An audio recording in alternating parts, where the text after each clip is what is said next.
I will try to answer some of the most frequently asked questions I get when lecturing at seminars and workshops. If you happen to have a question I have not included,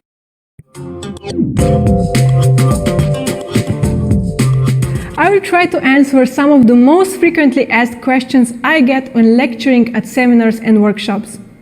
If you happen to have a question I have not included yet, please let me know, and I will do my best to update this part.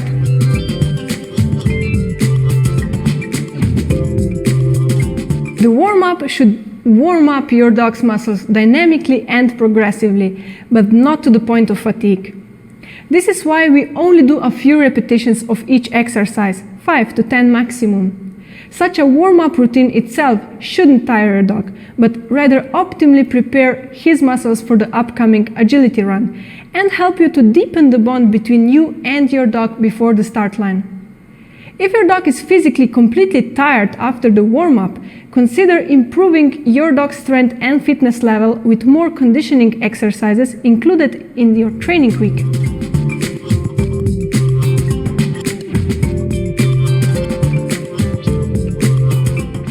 If you are at a competition or seminar and have multiple runs per day, for example 2, 3 or even more, be sure to warm up before each run, especially if there's a longer time gap between them.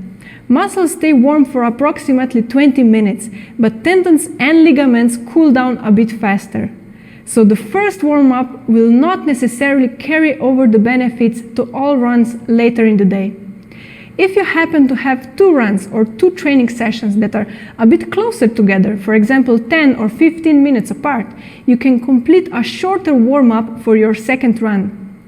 But if we have longer breaks between runs, the body returns to its cool-down state and should therefore be properly warmed up again prior to starting the next activity in order to minimize risk for injury and maximize performance.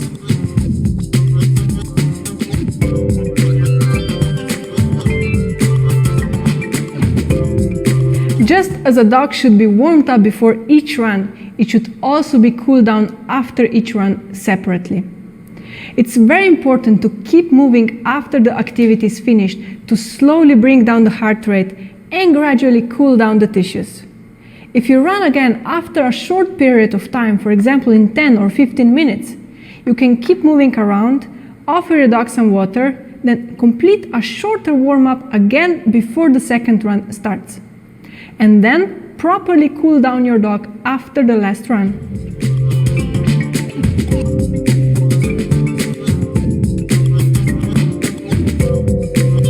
Sometimes it happens, especially at smaller local competitions, that you have to rush from the course walk directly to the start line. In such cases, you can warm up your dog before the course walk. Then ideally ask a friend to keep moving around with your dog while you are on the course.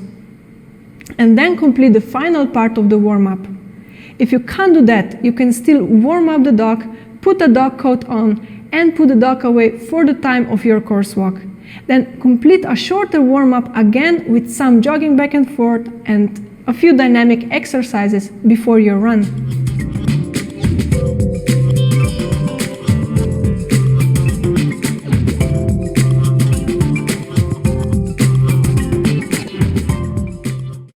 In such cases, I usually properly warm up my first dog, and after we finish, I take out my second dog as well, and I walk both of them together for a few minutes, providing a decent cool down for my first dog, and at the same time I'm already starting to warm up my second dog with walking.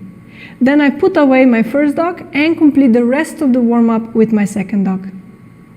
If the time gap is really short and I cannot even properly warm up my second dog, I usually try to ask the organizers to change my starting number and provide enough time between my dogs to be able to properly prepare ourselves for the run. I have to admit, I have always had a good experience with organizers, understanding my struggles, and never had an issue to move me to the end of the starting list with one of my dogs, even at really big competitions such as the European Open.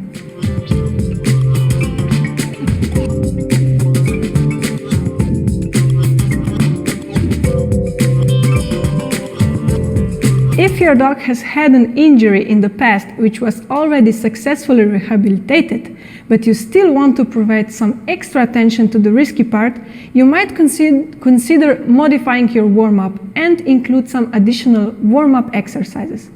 Same goes if your dog is chronically tight in, for example, the back musculature. You might want to take some additional time to include enough flexibility exercises for the back musculature. Therefore, your warm-up routine may also need to take a bit longer. I recommend consulting your rehabilitation professional if your dog had an injury in the past to develop an appropriate additional warm-up. But in general, since I see a lot of front-end injuries with agility dogs, we can always add in some extra attention to the toes and wrists.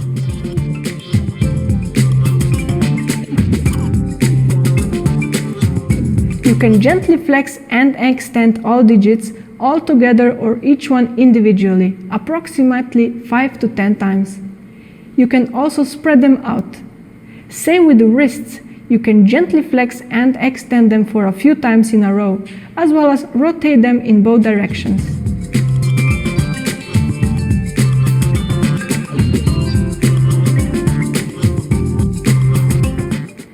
We said a proper warm-up should include exercises mimicking the motions which will happen during the activity later on.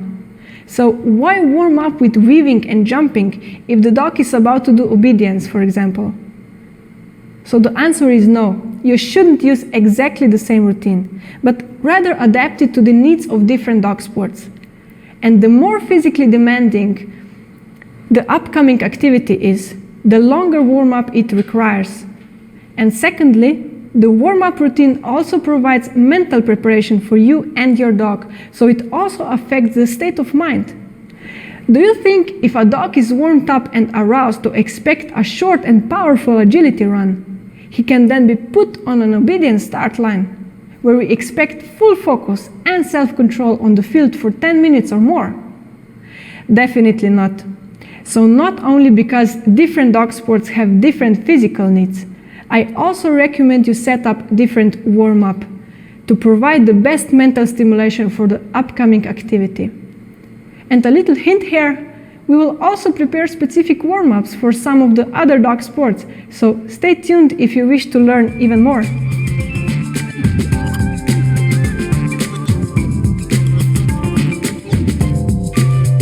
Depending on the air temperature, we may need to adapt our warm-up and cool-down routines.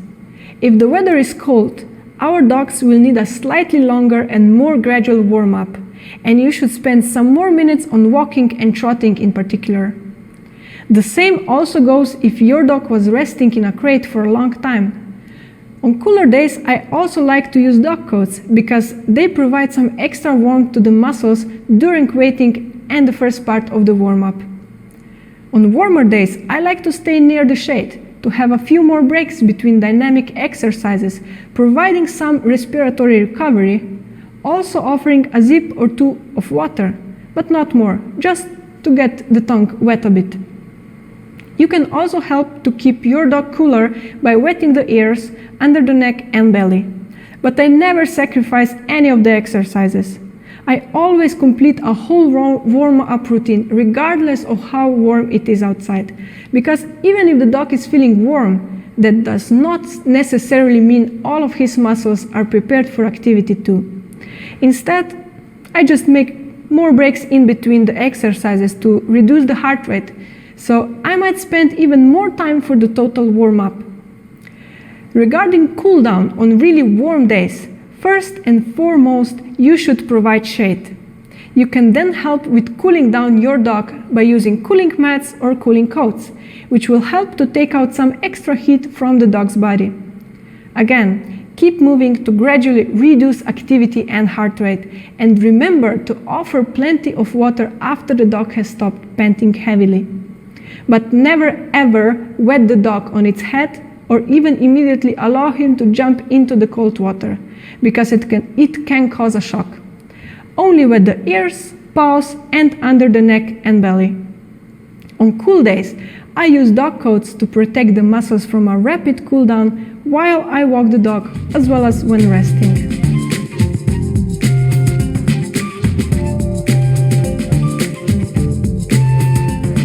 I definitely recommend using dog coats in cooler air conditions. Whenever your dog has to wait during the first part of the warm-up, as well as for the cool down to protect the muscles from rapid cooling. I also believe cooling jackets can help to take off some excessive heat from the dog on hot days within the cool down phase.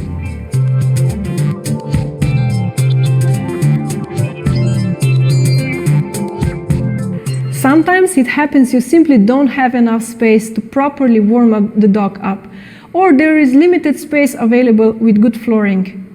In such cases, you can still walk your dog around and you don't need more than a square meter to complete all dynamic exercises, except for walking backwards and walking sideways. You can switch these two exercises with lifting back legs on cue, for example, or crossing paws, to engage similar muscle groups. If you are not able to perform sport-specific actions such as sprints, weaves, and jumps, you might still have a possibility to at least do some start-release exercises you can perform at the distance of your leash, to include at least some of the more rapid muscle contractions.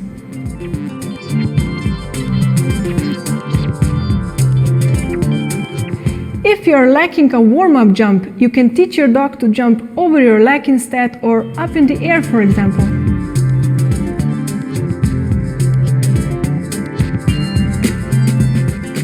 Some dogs drop in motivation if we work with them for 20 minutes before we start. In such cases, you can also take them out a bit earlier, complete the warm-up as much as you can, then put them away again for a minute or two. After you bring the dog out again, repeat just some short dynamic exercises the dog loves and head to the start line. It will still be much better than no warm-up. But ideally, with such cases, I suggest teaching the dog that this is a routine. We warm up, we run, we jackpot, we cool down. First, in very, very short sessions to develop a routine the dog will recognize as such later on. Then you can gradually increase the length of individual parts from this routine sequence.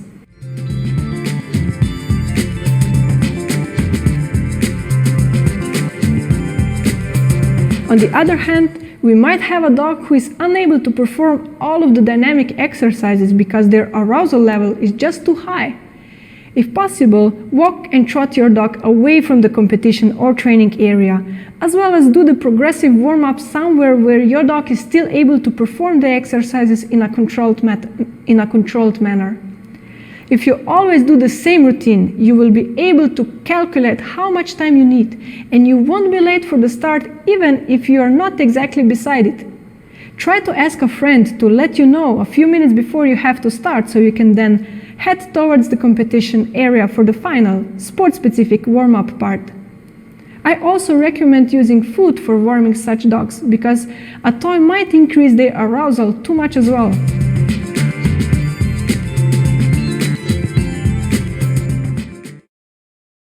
For a large dog, we don't have to worry about using some bits of food within the warm-up, but people with small and medium dogs can have some reservations about this.